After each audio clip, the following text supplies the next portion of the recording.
What's good YouTube, Ben here, welcome to the next video on the channel. In this one, I'm going to give you my next Steel Path viable build on Warframe. This is going to be a rebuild for Ambassador. Let's get into this. Right, so Ambassador is a really solid assault rifle that you can get from doing railjack stuff. And I've recently just rebuilt it, so let's jump into the build and I'll show you what it's about. So, you've got its unique traits, so alternate fire switches between auto and charge firing modes. We've got Vital Sense for 120% critical damage, Galvanized Chamber for 80% multi-shot and on-kill plus 30% multi-shot for 20 seconds stacks up to 5 times. We've got Hammer Shot for 60% critical damage and 80% status chance. We've got Rhyme Rounds for 60% cold and 60% status chance. We've got Serration for 165% damage. We've got Galvanized Aptitude for 80% status chance and on-kill plus 40% direct damage per status type affecting the target for 20 seconds, stacks up to 2 times. We've got Critical Delay for 200% critical chance and negative 20% fire rate. Malignant Force for 60% toxin and 60% status chance. We've got Vigilante Supplies in the Excellence slot, so it converts secondary ammo pickups to 30% of ammo pickup, and a 5% chance to enhance critical hits from primary weapons. We also have Primary Merciless in the Arcane slot, so rank 5 on kill plus 30% damage for 4 seconds stacks up to 12 times, and plus 30% reload speed. So we're going for a critical and status build. It's a mixed build. Now, it only says 42% critical chance, which doesn't seem that much, but when you combine that with the fact that it's per bullet, and there's like 100 bullets in the chamber, there's like 96. So, at minimum, half of those are going to crit. And we've got a 7.8 times critical multiplier, which really does help with that damage. We've got 98.8% status chance, so we're almost always landing on statuses. We're running viral mainly on the build, however, electricity is already built into the weapon, so we're able to do that as well, which both work towards galvanized aptitude. And then, of course, you've got the charge, which does a lot more damage as well on heavily armored units.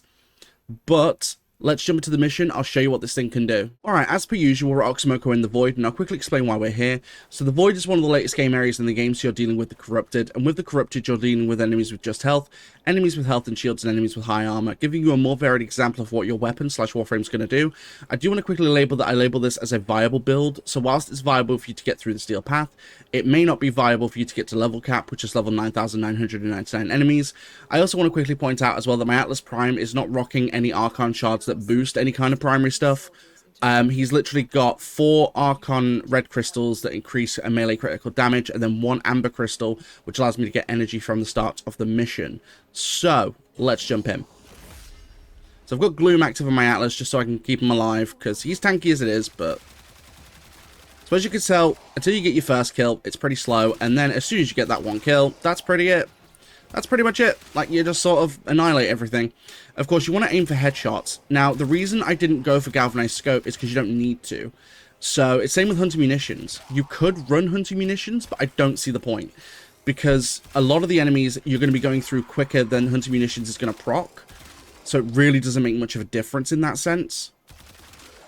Because as you can see, we're absolutely melting through. And just as I explained earlier on with the critical chance, you're critting majority of the time. So because you're critting the majority of the time anyway, the critical chance being higher than that doesn't particularly matter too much.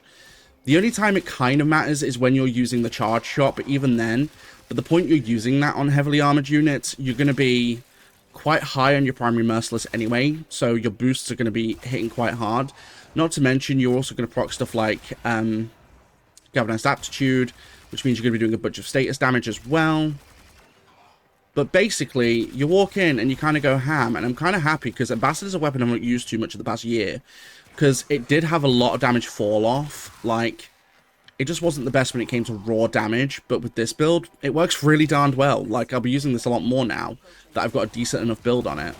So as you can see, we get to an eximus unit, and it's works alright. Like, naturally, it takes them down pretty quickly. Of course, if you want to go for, you know, quicker kills on eximus units, you're going to want to use the charge shot, because the charge shot does an absolute crap ton of damage, and it's exactly what I'll be using against the Acolyte when that shows up, because we will be staying in long enough to get to the Acolyte as per usual, so you guys can see what this does to Acolytes. But as you can see, we're having no problem rinsing through every enemy that comes across us in the path. Like, we're just able to go through. It would be nice if there was an arcane kind of like melee influence, you know, when you can spread electric, but I digress. Again, that's primarily meant for melee anyway. But as you can see, even the reload timer being like 3 seconds doesn't matter. Like, you're too busy just sort of melting your way through, really. And then, of course, with Vigilante supplies, you're able to get, obviously, not very often, but you are able to get boosts to your crits, so they go from, like, yellow to orange, orange to red. If you're going to be landing an orange crit.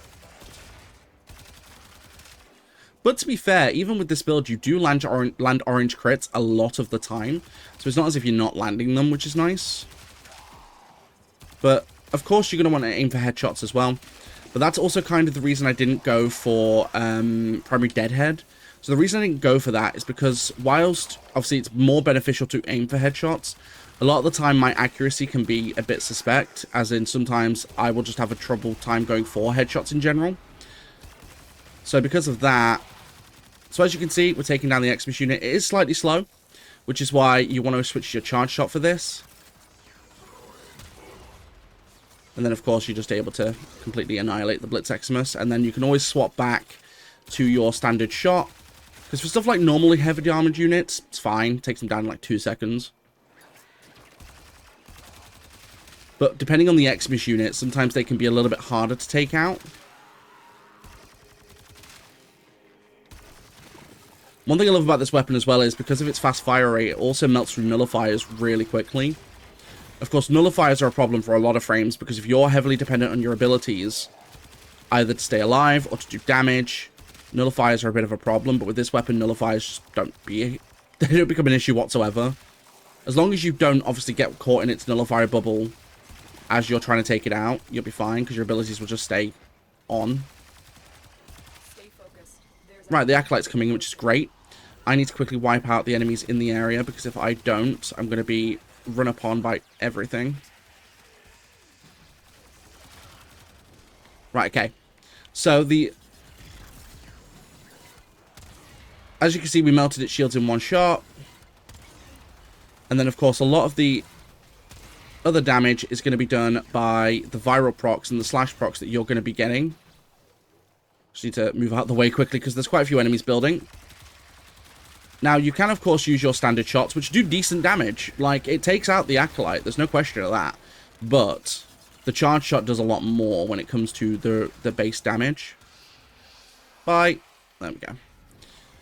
Acolyte gone. That would have been a nicer example had I not been set upon by, you know, a bunch of eximus units. But it could be a lot worse, I guess. Jeez. There's a lot going on in that room. But if you want to see more like this on YouTube, don't forget to like, comment, and subscribe. It really does help that YouTube algorithm. Don't forget you can also support the channel even further by becoming a channel member from as little as 99p per month. And don't forget I do live stream. When I go live here on YouTube and over on Twitch and on TikTok all at the same time. My streams here on YouTube are in the shorts form feeds, more for mobile.